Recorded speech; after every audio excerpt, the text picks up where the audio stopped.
నారాయణసమారంభాం శంకరాచార్యమధ్యమాం అస్మదాచార్యపర్యంతాం వందే గురుపరంపరాం.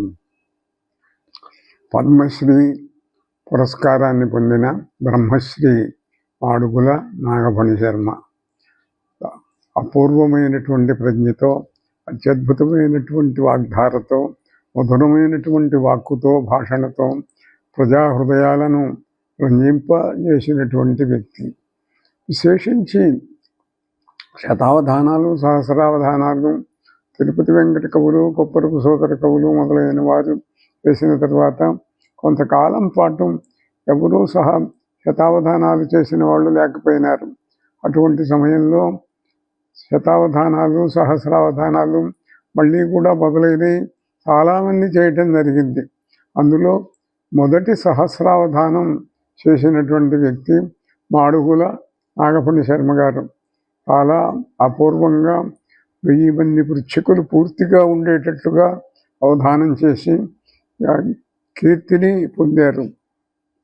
మరొక ప్రధానమైన అంశం ఏమిటి అంటే, ఇతడి కార్యక్రమాలలో ఎంతోమంది ప్రముఖులు, రాజకీయ నాయకులు, కవులు, పండితులు, అన్ని వివిధ వర్గాలకు చెందినటువంటి వారు పాల్గొనటం ఓ ప్రత్యేకత.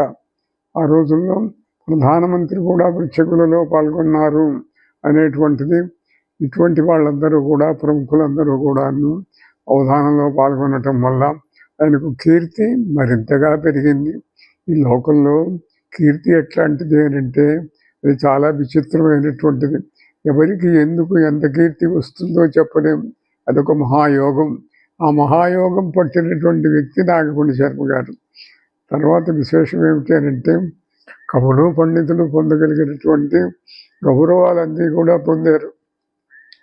తిరుపతి వెంకట కవులు చెబుతారు, ఏనుగునెక్కినాము, ధరణీంద్రులు మ్రొక్కగనెక్కినాము, సన్మానములందినాము, బహుమానములను గ్రహించినారము, యవ్వానిని లెక్క పెట్టక అనివారణ దిగ్విజయంబు చేసి ప్రజ్ఞానిధులంచు పెరుగని నారము నివలనన్ సరస్వతి అన్నారు.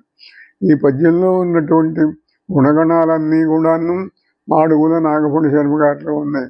అవధానం చేయటం మాత్రమే కాక చాలా జాగ్రత్తగా ఆత్మవిశ్వాసంతో ఉండేటువంటి వ్యక్తి ఆయన. యవ్వానిని లెక్క పెట్టక జీవితాన్ని గడుపుతూ ఉన్నటువంటి వ్యక్తి. అటువంటి అసాధారణమైనటువంటి ప్రజ్ఞా పాఠం కలిగిన నాగఫణి శర్మ గారితో కొన్ని దశాబ్దాలుగా నాకు ఆత్మీయమైనటువంటి అనుబంధం ఉన్నది. అటువంటి వారికి నాడు 50 సంవత్సరాలు అవధాన యాత్ర చేసి, దాంట్లో అంటే సువర్ణోత్సవం అన్నమాట.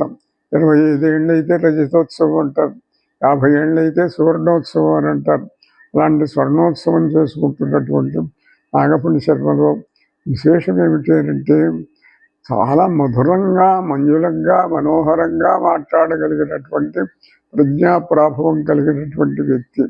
అటువంటి వాగ్వైదుష్యము, వాంగ్మాధుర్యము కలిగినటువంటి విశేష కీర్తి విలసితమైనటువంటి ప్రజ్ఞా ప్రభావం కలిగినటువంటి నాగఫణి శర్మకు జరుగుతూ ఉన్నటువంటి ఈ ఉత్సవాలు మరింత విజయవంతం కావాలని, ఆయన వల్ల ఆంధ్ర సారస్వతానికి మరింత సేవ జరగాలని ఆశీర్వదిస్తున్నాను.